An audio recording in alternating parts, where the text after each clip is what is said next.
नमस्कार, स्वागत है आप सभी का डीडी न्यूज के इस विशेष सांकेतिक भाषा के बुलेटिन में। आपके साथ मैं हूं संध्या शर्मा और मेरे साथ है मेरी सहयोगी दीपाली। आइए बुलेटिन की शुरुआत करें हेडलाइंस के साथ। आज से नए वित्तीय वर्ष की शुरुआत। 12 लाख तक की आमदनी पर नहीं देना होगा कोई टैक्स। केंद्रीय कर्मचारियों के लिए भी लागू होगी एकीकृत पेंशन योजना।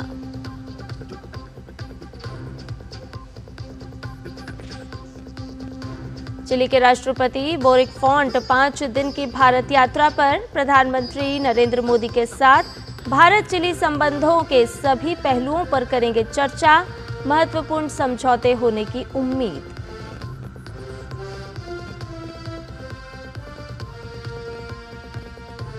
संसद के दोनों सदन में आज पारित हो सकते हैं कई महत्वपूर्ण विधेयक। त्रिभुवन सहकारी विश्वविद्यालय और कोस्टल शिपिंग बिल समेत गोवा विधानसभा में एसटी प्रतिनिधित्व बढ़ाने से जुड़े विधेयकों पर होगी चर्चा।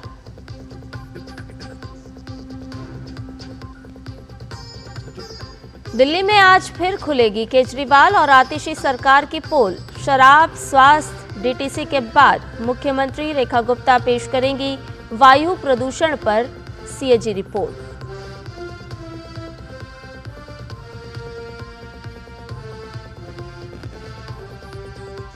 और अमेरिका में ट्रंप की टैरिफ पॉलिसी के कारण पहली तिमाही में बाजार प्रभावित। दिसंबर 2022 के बाद एसएनपी और नैस्डैक में बड़ी गिरावट दर्ज।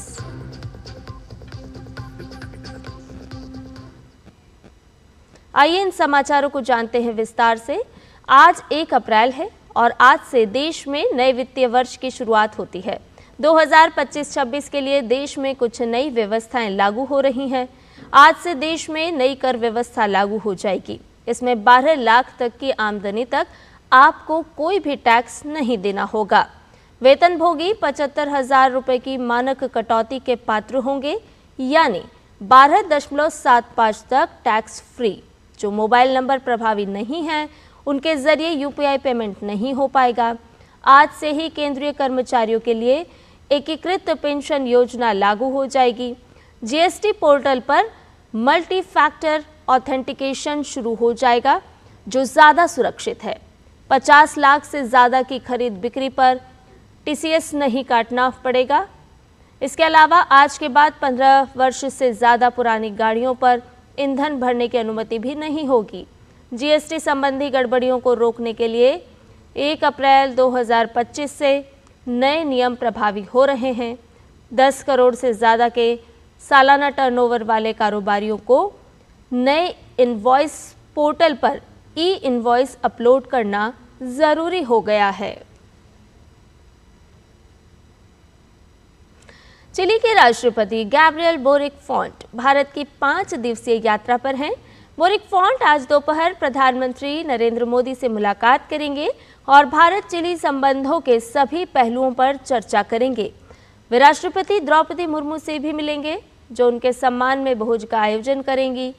राष्ट्रपति बोरिक के साथ एक उच्च स्तरीय प्रतिनिधिमंडल भी होगा, जिसमें मंत्री, सांसद, व्यापार संघ और भारत चिली सांस्कृतिक संबंध से जुड़े प्रमुख चिली नागरिक शामिल होंगे। राष्ट्रपति के रूप में ये उनकी पहली भारत यात्रा होगी। इस दौरान राष्ट्रपति बोरिक आगरा, मुंबई और बेंगलुरु भी जाएंगे। मुंबई और बेंगलुरु में वो राजनीतिक नेतृत्व, व्यापार और उद्योग जगत के प्रतिनिधियों, स्टार्टअप, इनोवेटर्स और तकनीकी दिग्गजों से भी मिलेंगे। नीदरलैंड के विदेश मंत्री कैस्पर वेल्डकैंप ने दिल्ली में विदेश मंत्री डॉक्टर एस जयशंकर से मुलाकात की। इस दौरान व्यापार, निवेश, नवाचार, जल, कृषि, स्वास्थ्य, सुरक्षा और लोगों के बीच संबंधों सहित बढ़ते द्विपक्षीय सहयोग पर चर्चा हुई। सेमीकंडक्टर, ग्रीन हाइड्रोजन, शिक्षा समेत अन्य क्षेत्रों में नई संभावनाओं का पता लगाने पर भी बातचीत हुई। डॉक्टर एस जयशंकर ने वैश्विक रणनीतिक घटनाक्रमों और बहुध्रुवीयता के महत्व का भी उल्लेख किया। वेल्डकैंप की ये पहली भारत यात्रा है। विदेश मंत्रालय ने कहा है कि इस यात्रा से भारत और नीदरलैंड के बीच बहुआयामी संबंध और मजबूत होंगे।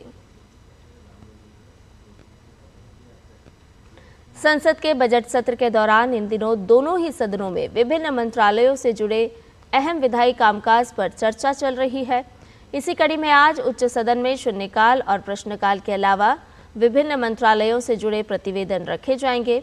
इसके अलावा राज्यसभा में 2 अहम विधेयक विचार एवं पारित करने के लिए पेश किए जाएंगे। सबसे पहले नागरिक उड्डयन मंत्री किंजरापु राममोहन नायडू वायुयान वस्तुओं में हित संरक्षण विधेयक 2025 को विचार और पारित करने के लिए पेश करेंगे। ये बिल भारत में लागू होने वाले अंतर्राष्ट्रीय समझौतों को कानूनी प्रभाव देने का प्रयास करता है, जिसमें मोबाइल उपकरणों में अंतर्राष्ट्रीय हितों से संबंधित केपटाउन कन्वेंशन और मोबाइल उपकरणों में अंतर्राष्ट्रीय हितों से संबंधित कन्वेंशन का प्रोटोकॉल शामिल है। कन्वेंशन और प्रोटोकॉल का उद्देश्य विमान, हेलीकॉप्टर और इंजन जैसे हाई वैल्यू एसेट्स के अधिकार सुरक्षित करने में एक रूपता लाना है। इसके साथ ही दूसरा विधेयक त्रिभुवन सहकारी विश्वविद्यालय विधेयक 2025 को विचार और पारित करने के लिए पेश किया जाएगा। गृह मंत्री अमित शाह विधेयक को विचार और पारित करने का प्रस्ताव करेंगे। वहीं बात अगर लोकसभा की जाए तो लोकसभा में प्रश्नकाल और शून्यकाल होना सूचीबद्ध है। इसके अलावा कृषि मंत्री शिवराज सिंह चौहान अपने मंत्रालय से संबंधित अनुदान मांगों पर कृषि, पशुपालन एवं खाद्य प्रसंस्करण संबंधी स्थायी समिति की दूसरी रिपोर्ट में निहित सिफारिशों के कार्यान्वयन की स्थिति के बारे में जानकारी लेंगे। लोकसभा की कार्यावली में आज 2 विधेयक सूचीबद्ध हैं। तटीय नौवहन विधेयक 2024 और गोवा राज्य के विधानसभा क्षेत्रों में अनुसूचित जनजातियों के प्रतिनिधित्व का पुनर्समायोजन विधेयक 2024 पर चर्चा होगी। और बात अब दिल्ली विधानसभा की करते हैं। दिल्ली विधानसभा में रेखा सरकार एक और कैग रिपोर्ट पेश करने की तैयारी कर चुकी हैं। आज सदन में सीएम एयर पॉल्यूशन कंट्रोल से संबंधित एक कैग रिपोर्ट विधानसभा सदस्यों के सामने रखेंगी। ये रिपोर्ट दिल्ली सरकार के वाहन वायु प्रदूषण की रोकथाम और शमन के प्रयासों और उस पर हुए खर्च का लेखा जोखा प्रस्तुत करेगी।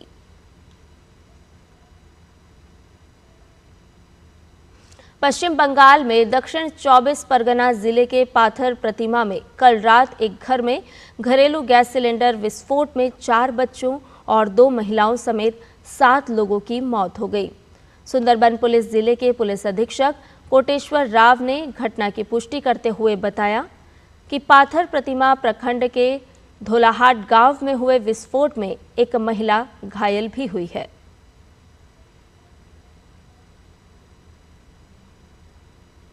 मुगल बादशाह औरंगजेब की कब्र को लेकर आरएसएस की ओर से बड़ा बयान सामने आया है। संघ के नेता सुरेश भैयाजी जोशी ने कहा है कि ये मुद्दा अनावश्यक उठाया जा रहा है। इस विवाद में वक्त बर्बाद करना ठीक नहीं। भैयाजी जोशी ने कहा कि औरंगजेब यहीं मरा तो कब्र भी यहीं बनी। भैयाजी जोशी ने कहा कि हर मुद्दे को राजनीति से नहीं जोड़ना चाहिए। अमेरिकी राष्ट्रपति डोनाल्ड ट्रंप की टैरिफ पॉलिसी के कारण अमेरिका के शेयर मार्केट में भूचाल आ गया है। ट्रंप की नई टैरिफ पॉलिसी के कारण S&P 500 और नैस्डैक कंपोजिट में दिसंबर 2022 के बाद सबसे बड़ी गिरावट दर्ज की गई है।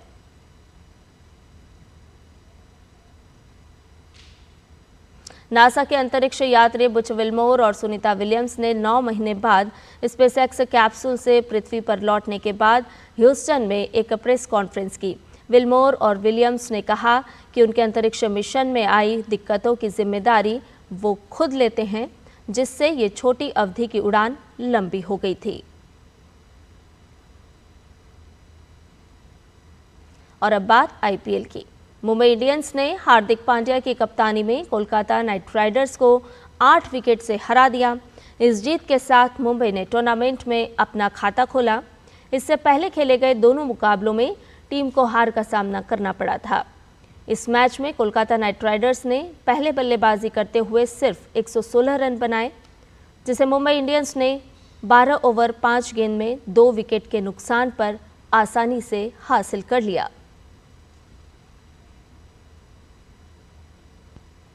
आईपीएल मुकाबले में आज पंजाब किंग्स और लखनऊ सुपर जॉयंट्स आमने सामने होंगी। दोनों टीमों के बीच ये मैच लखनऊ के इकाना स्टेडियम में खेला जाएगा। मौजूदा सीजन में श्रेयस अय्यर की अगुवाई वाली पंजाब किंग्स ने अभी तक एक ही मुकाबला खेला है, जिसमें उसे जीत मिली है, जबकि इस सीजन में लखनऊ सुपर जॉयंट्स की टीम ने अभी तक 2 मुकाबले खेले हैं, जिसमें से 1 जीता है और टीम को 1 में हार मिली है। और इसके साथ ही हमारे इस विशेष सांकेतिक भाषा के बुलेटिन में फिलहाल इतना ही। मुझे और मेरी सहयोगी दीपाली को दीजिए अनुमति। नमस्कार।